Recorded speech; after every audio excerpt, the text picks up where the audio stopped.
What's going on, everybody? You know who it is. This is Austin, and this is the Austin Smith Real Estate Podcast, where we talk about real estate and we talk about lifestyle. And this guy, today's guest, is about real estate and lifestyle.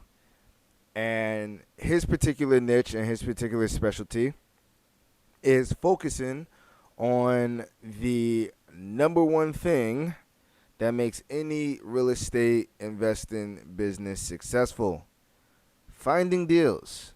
That's what he does. Find deals.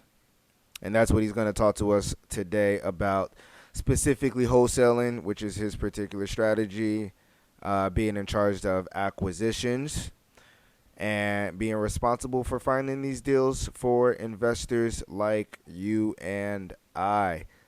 A little bit of housekeeping before we get into today's show. If you or anybody that you know has received some value by listening to the Austin Smith Real Estate Podcast, if you received some good tips, some good strategies, things that you can implement in your business, if you learned something new, if you had an aha moment, please log on to iTunes, leave me a rating and review. Let's continue to share this message. Let's continue to share the sugar. And, ladies and gentlemen, without further ado, let's get into the show.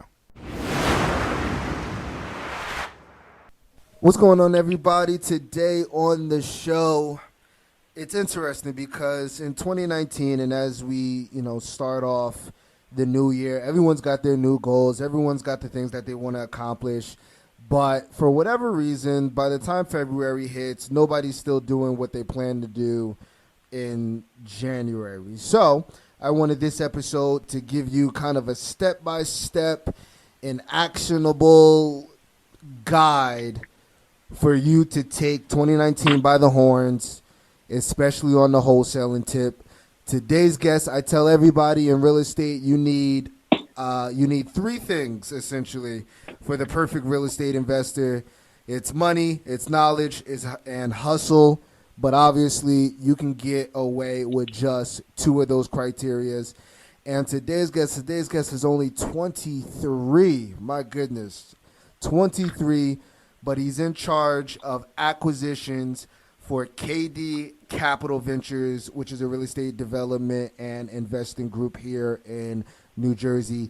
Ladies and gentlemen, I'd like to welcome Mike Mankowski. Mike, thank you for time to come on the show, brother. Of course, man. Thanks for having me. Not a problem, man. Absolutely. We'll dive right into it. So, you're 23, so I don't even know, usually my first question is, how did you get started? Like, what were you doing before? But, from 23, did you just go from college, if you even attended?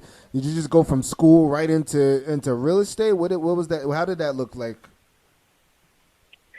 It's an interesting and long path. I'll give you kind of the shorter version. So I did go to college for one semester. I kind of quickly realized that it just wasn't for me personally. Obviously, as pretty much everybody is aware under the sun, it's a very expensive thing to do. And it just didn't really fit for me personally. So I had left after a semester, came home to Central Jersey, and had gotten involved and was already involved with a company doing sales. I ended up leaving that shortly after, once I had gotten home. And then I had connected with a buddy of mine that's down in Maryland by the name of Alex Schultz. He's the same age as me, and he had gotten into real estate right around that time, wholesaling with somebody down there. So he kind of just, brought it up to me and was like, this is what I'm doing. I think you'd be really good at it. We're very similar personality types as far as if you take like a disc test, like Tony Robbins has one on his website for free and stuff like that. It kind of tells you who you are as a person and how you act and perform and stuff like that. So he had told me about it.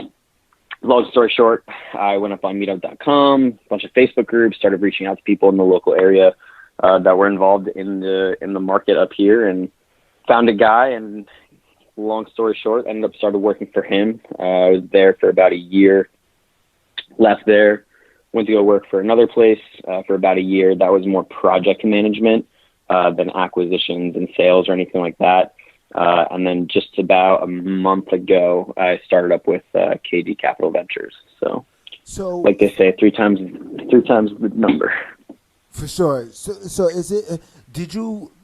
You mentioned the Tony Robbins DISC test, which is, like you mentioned, a personality test on how you operate and function and things like that. What did you match wholesaling up to that personality test and realize there was a good fit, or did you actually start doing it and then realize, hey, I actually like this? No, yes, it was the latter. The DISC test is just something that kind of gives you an understanding of who you are on a very detailed level. So it can help you kind of realize your strengths and weaknesses, so to speak. So I had just taken that test like 6 months ago, and it really helped me understand what I needed to focus on, weakness and strength-wise. But I was already doing sales and stuff like that. It just kind of makes things click a little bit better. So to give you an understanding, I'm very high red and very high yellow, which means I'm super communicative with people. I'm good at connecting. Anything sales oriented, so to speak, is where my strengths are. And then my weaknesses are more on like the organizational side of stuff. As far as like trying to manage other people, I'm not great at. Obviously now that, I've taken the test and I understand it and stuff like that, I do my best to keep self-aware of those things, in certain situations, but it's just a really good way of dictating and understanding, who you are and how you work and how you can work the best way possible with others. But no, I had been doing wholesaling and sales and stuff like that far before I had heard of this test or taken it. This test definitely helped me, especially because I run the residential side of the business as well, and when it came down to generating leads, and I learned what my personality liked, I tailored my lead generation strategies to my particular personality. And my business grew without a doubt. I mean, once I stopped doing things that I didn't necessarily enjoy and started doing things that I actually like doing, like, for example, this podcast, the business just grew organically, and it was awesome. So I definitely feel you on that. Okay, so before we kind of, get into the meat of this thing, just give us a real quick synopsis on what a wholesaler does. Like what's their primary responsibility? You could get a lot of answers from that question. I definitely can, but I'll get your 30-second elevator pitch. You don't even need 30 seconds. It's providing value for other investors, and finding deals. That's what it boils down to at the end of the day. Once you have something that's, at the right price, it'll sell no matter what. And that's a huge thing that I realized after almost a year or so is, your buyer's list and all these things that people harp on nonstop. Those are secondary. If you have a property under contract, at the right price, it'll sell no matter what. So that's that would be my answer. That's probably the simplest and probably most effective. And that's probably, the easiest way to explain it because, obviously some people will talk about, hey, I'm the middleman, I'm the transaction management, I link buyer and seller. There's, like you said, there's a million and one ways, but the simplest way I seem to find is I provide value for investors. I create deal flow for investors. That's simple. Yeah. And for sellers too. I mean, I've got, in the 4.5 weeks that I've started with these guys, through our lead gen, we should be locking up our 5th contract tomorrow on a property.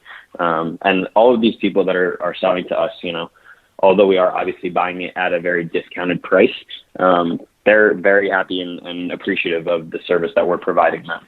They're not in the best situation. So it's problem solving. It's on both ends of the transaction. Very awesome point of it. The one thing that I think every investor either struggles with or, runs into a brick wall every now and again, finding deals without exploiting, obviously your company's secrets or anything like that. What are some strategies, some tips that you can provide as far as what you're seeing being, what you're seeing as what's successful as far as finding deals and locating distressed properties. For sure. I mean, one huge thing that people overlook all the time is driving for dollars. I constantly have people usually have business cards. I have business cards, but I also have those like fridge magnet style ones, and I'll stick them literally on the doors of properties that I'll just drive past. That if you got a crack in your window, you got a lawn that hasn't been mowed recently, or an old looking roof, you're getting my thing tagged on your door. So that's like the easiest free form of marketing, I would say. As far as finding deals, I mean, everybody knows the different avenues between SEO, direct mail, all these different, broad ones that are out there. What I always tell people is focus on one and really power down into that one that you're going to do before going all over the place. Like if you're going to do SEO, go do SEO and master SEO. Have a budget that's $5,000, $6,000, $7,000, $8,000 a month just for that. And then once you're producing enough lead generation and deal flow where you're making obviously a profitable business, then you drive it into another revenue or another lead gen source, A lot of people, so, many, many, many, many years back, I used to bartend, and, whoever was in my circle at that point, they would always ask, bartending, is it hard? What if I don't know all the drinks? Yada, yada, yada, yada. And I used to always tell them, listen, bartending itself is 80% personality and 20% making drinks. Is it safe to say, right? Because at the end of the day, if it's a bad drink, you throw it out, you make a new one. Like no one's going to care. And what I'm finding is that real estate investing, especially on the lead generation part, is 80% mindset and 20% mechanics. And kind of just like you explained, it's like pick one and just dive into that. Like have the blinders on, dive into that, find out what works, and then move on to the next project. Because a lot of people, and just like you said, like everyone, they know the different routes, SEO, direct mail, sphere influence, door knocking, all these different strategies, they all work. It's just that everybody looks for like the shiny object syndrome. And, just like you said, it's just pick one and just focus on it. And I think that is like the 80% mindset, because then it's the 20% of mechanics of, okay, out of these 10 strategies, I'm just going to pick these two to just focus on. Exactly. Yeah. Going back to what you said in the very beginning between having knowledge, hustle, and money, you only need hustle. If you got hustle, you'll get the knowledge eventually, and then you'll get the money. And that's something that I've really recognized recently over the past few years of doing this. I was brand new in the beginning, had no knowledge, no money, but I had a determination factor to it, and I've stuck with it. And those two other things have come now. So same exact thing. And the 80-20 is anything in life. It goes back to the disc test too. People do business with people they like. Simple as that. So when I'm going into a seller's home, first thing I'm doing is trying to understand what their personality trait is. If they're high red, high yellow, they want to know if they can get their house sold to me quickly. I'm not going to waste my time sitting and having a cup of coffee with them and having a conversation and understanding who they are as a person. I'm getting straight to the point. Or vice versa, if there's a high green or high blue person, they want to talk about everything under the sun. I'm in there for a 2-hour appointment sometimes. So that's anything. It's just that applies to life for sure. It's also interesting. I didn't know that you're a bartender. I've been in the restaurant for the past 5 years, where I get a lot of the high yellow aspects from communicative skills and networking and all that. So you're able to see, and obviously, most people in the restaurant industry, just that service industry, they do extremely well in real estate for whatever reason. But the interesting part is, for most people, or at least my mentality is, and when I started just finding deals and things like that, I was like, if I can master, either being a wholesaler or just being a master at marketing like a wholesaler, then at that point, I can literally do almost whatever. And it's just about matching the right tool for the job, because whether you're a rehabber, buy and hold, whatever, your investment strategy is, it all starts with a distressed seller or someone that needs to sell their home, has found themselves in a situation and needs to unload their property. Are you doing rehabs as well, or is your main focus on wholesaling?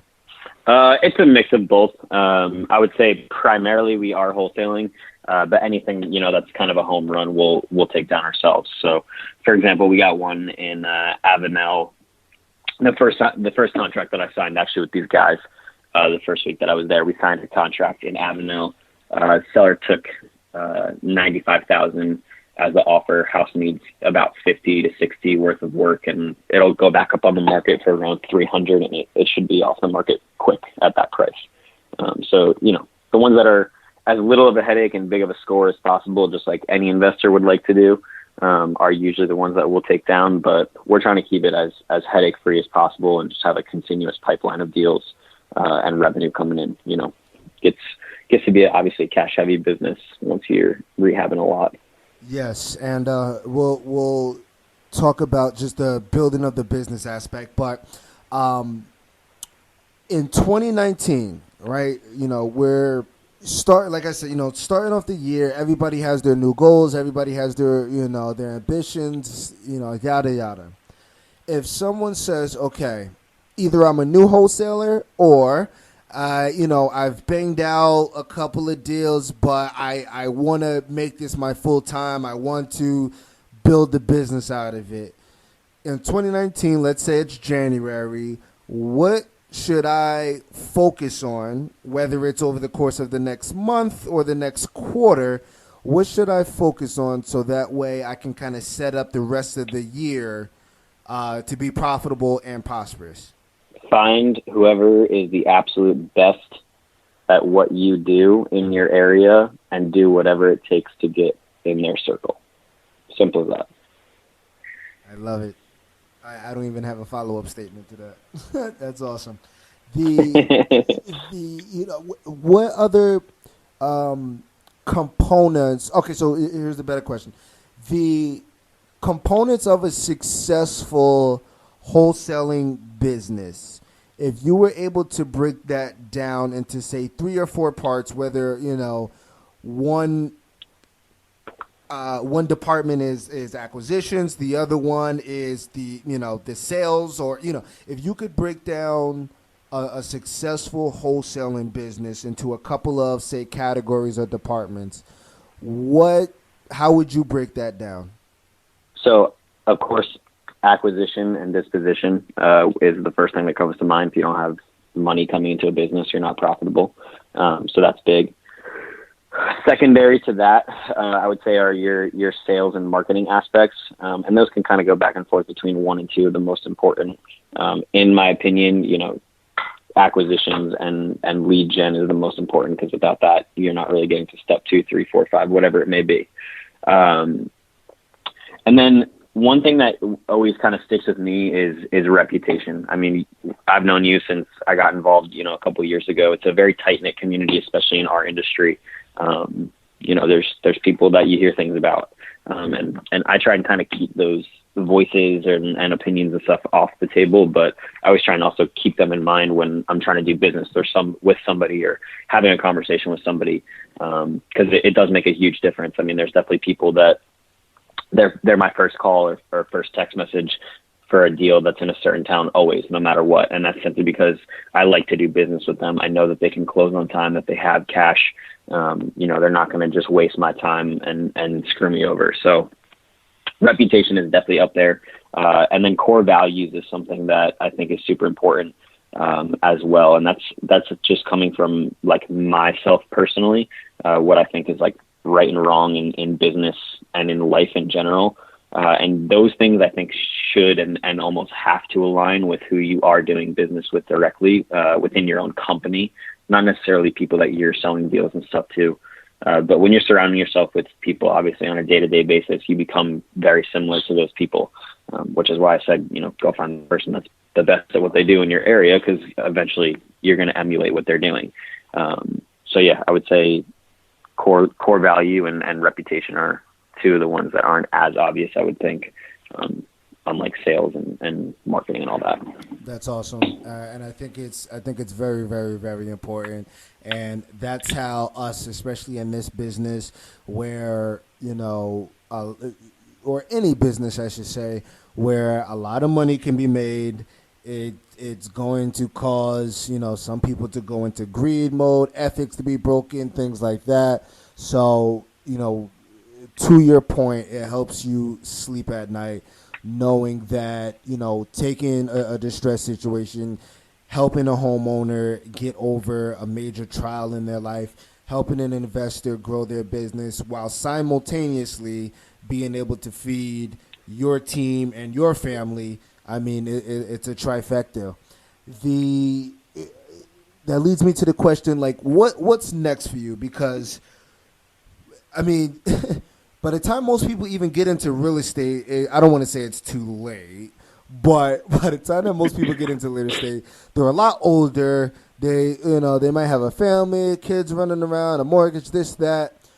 What's next for you? Like, you've already kind of you've already established the foundation of a successful real estate investor. What's next? What's the 3 to 5 year plan? Are you staying on the wholesale side? Are you diving more into rehabs and buying holds? What's your plan? It's always such a complicated question. I always think back to a story that my friend told me a couple of years ago, and she was like, my professor today asked us what we wanted to be when we grew up. And now that we're growing up or have grown up, a lot of people in the class were like, well, I still don't really know. And it resonated with me because she was like, our professor said the answer is always going to be different year after year because you're constantly changing and experiencing new things on a day-to-day or week-to-week basis. So, I mean, right now my answer is I'm definitely staying where I'm at with these guys that I just started with.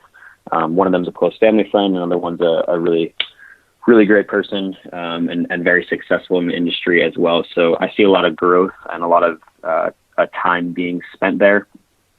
Primarily what I would like to do is obviously make as much money as possible. And then with how the market's looking right now, it's going to be an interesting year or so. So I'll just try and save and make as much cash as I can. Long term, I would say, 3-4 years down the road, if I can expedite it sooner, obviously that's ideal, to get involved into syndication and buying apartment buildings. That's what I'm definitely most interested in. I've seen the rehab side of things working for other people. And it's just, there's great money to be made. And if you do have systems in place and stuff like that, it can be a very, very profitable business. But I have seen tons and tons of stress and stuff like that. So the idea of having, a large complex or something like that, where there's people put in place to run it on a day-to-day basis, you don't have to be getting the 2 a.m. phone call to fix the toilet or a leak or something like that, is super appealing to me. So awesome. I'm sure there's ups and downs to both sides, but I kind of look at it, you're probably spending similar amounts of energy finding a large complex unit deal as you are finding a 3 or 4 family type of deal. So. It's the same. But everybody else, yeah. I mean, we get caught up in our bubbles, but I mean, that's another story. Real quick, as we kind of start our descent, and thank you for the gold and the nuggets of info that you've been sharing this far. As part of the core 4, which are the 4 questions that which I ask each and every guest on the Austin Smith Real Estate Podcast, I'm going to switch up the questions. I'm going to put a question that I usually ask last. I'm going to put that number 1, and there's a reason why I'm going to ask this question first. But, Mike, question number 1, where can people find you at? Instagram, I would say, is if you want to see the personal side of me, it's _Mike Mankowski, nice and easy, MANK as in kite, OWSKI. I'm sure you'll probably spell my name out on something. You can also add me on Facebook.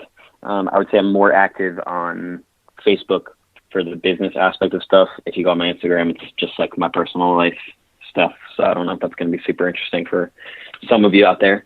But yeah, those are definitely the 2 places. And then if you're local to the New Jersey area, just shoot me a DM. I'm always down to grab a drink or coffee or whatever.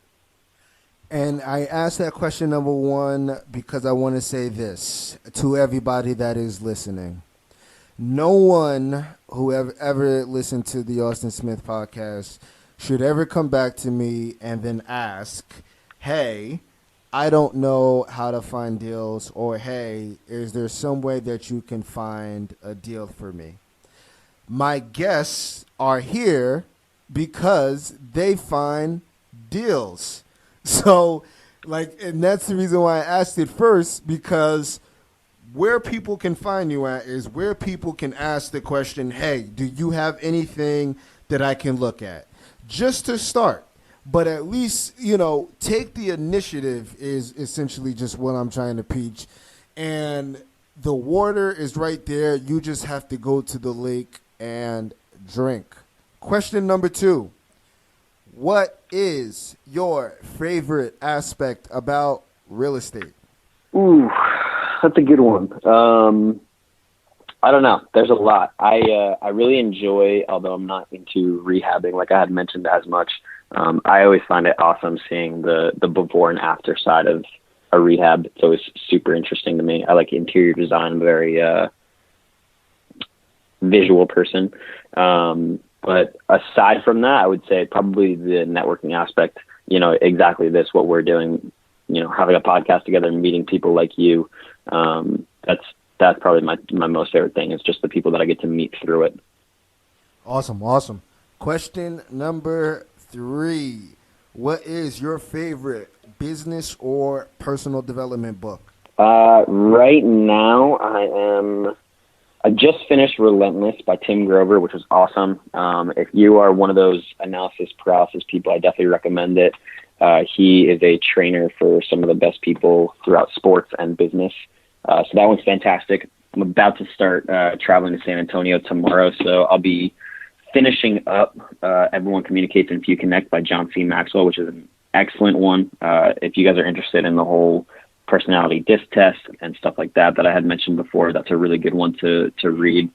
I would say the one that I'm most intrigued for to read is Traction by Gino Wickman. So for those of you out there looking to grow your business into more than just you as an individual, that's one that I've been recommended a lot of recently. I will be adding these to the never-ending book list. Hopefully I get to these sooner rather than later. Cool. Awesome. Question number 4, last and not least. What do you like to do in your spare time when you're not acquiring new properties, when you're not helping sellers out of their distressed situation? What are you doing in your spare time?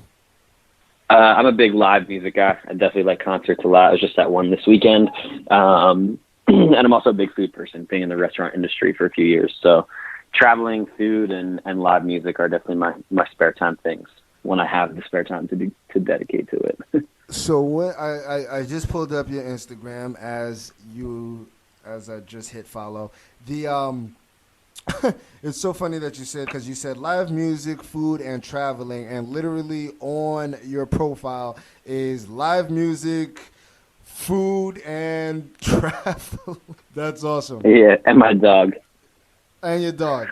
That's awesome. That's why I put together the podcast for real estate investing and lifestyle, only because I love the benefits and what real estate as a vehicle has been able to do for my lifestyle, as far as just being able to build a lifestyle business.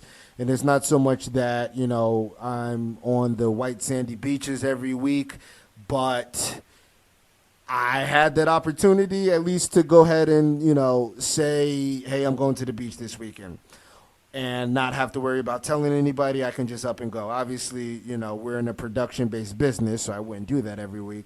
But just the opportunity to do that and still be able to work from the beach, is a major reason why I jumped into real estate, and another reason why I started this podcast about lifestyle, because I love the people that come onto the show that really exhibit the grind of working hard, creating solutions, fixing problems, putting fires out, and growing their real estate business, but also, you know, taking the time to enjoy the fruits of their labor and enjoy the work that they've done, you know, through their lifestyle and what they love to do outside of the business. So it's awesome.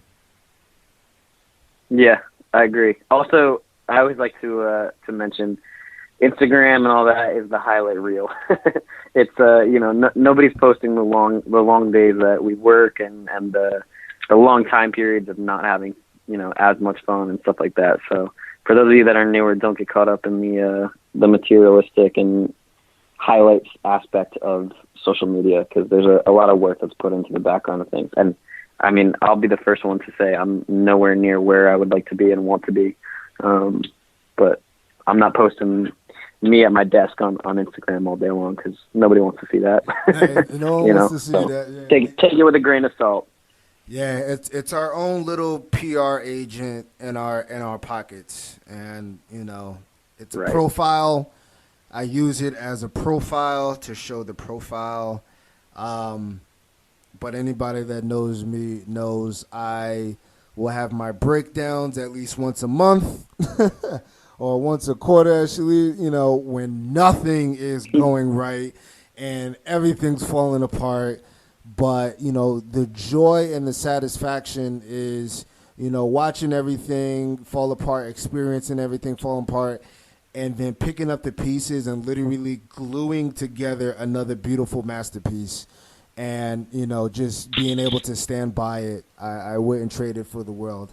But no, knowing everybody, you know, does see that. So you're absolutely right. For sure. Awesome, awesome. Mike, thank you so much for taking the time to come on the show. The audience and listeners, at least I feel, definitely got some tips that they can begin right away, especially in 2019, to get their business finally off the ground. You know, they've talked about it for so long, and now they have the opportunity. And even for the individuals that are just looking to take their business to the next level, they have the keys and the tools. Thank you so much for taking the time to come on the show, man. Safe travels to, did you say Texas, San Antonio? Yeah. Yep. San Antonio. Safe travels. My family was actually thinking about, is it San Antonio or Houston? Yeah, one of those for Christmas, but I don't know. We'll see about that. But safe travels. Enjoy the Nice. trip. Thank you so much for coming on the show, brother. Thank you, man. Appreciate having me. Enjoy.